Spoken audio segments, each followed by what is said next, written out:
ఆధునిక ప్రపంచంలో కూడా సంతానము సకాలంలో గాక ఎంతోమంది ఇబ్బంది పడుతున్నారు. ఆహ్, ఇంత ఆధునికమైన ప్రపంచంలో సంతానం కాకపోవడానికి కారణాలు ఏంటి అనంటే, కొంతవరకు వాళ్ళు తీసుకునే ఆహారం గానీ, కొన్ని పదార్థాలు తీసుకోవడం వల్ల గర్భాశయంలో వచ్చే సమస్యల వల్ల, గర్భకోశ సమస్యల వల్ల సంతానం ఆగిపోతుంది. ఆ సంతానం కావాలనుకునే వాళ్ళు చిరంజీవి వంటి రావి చెట్టు పురుషాంశం గలది, వేప చెట్టు స్త్రీహంశం గలది.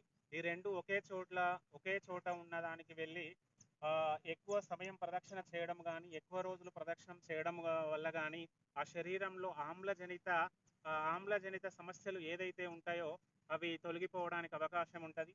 రావి చెట్టు, వేప చెట్టు కలిసి ఉన్న ప్రదేశంలో ఎక్కువ సమయాలు ప్రదక్షిణం చేయడం వల్ల ఏం జరుగుతుందనంటే, సూర్యరశ్మి కిరణాలు, సూర్యుడి నుంచి వచ్చే కిరణాలు, కిరణాల నుంచి చెట్ల పైన పడి వాటి నుంచి వచ్చే ఆ కిరణాలు మనిషి శరీరం పైన పడడం వల్ల గర్భకోశ వ్యాధులు అనేది తగ్గిపోవడం జరుగుతుంది.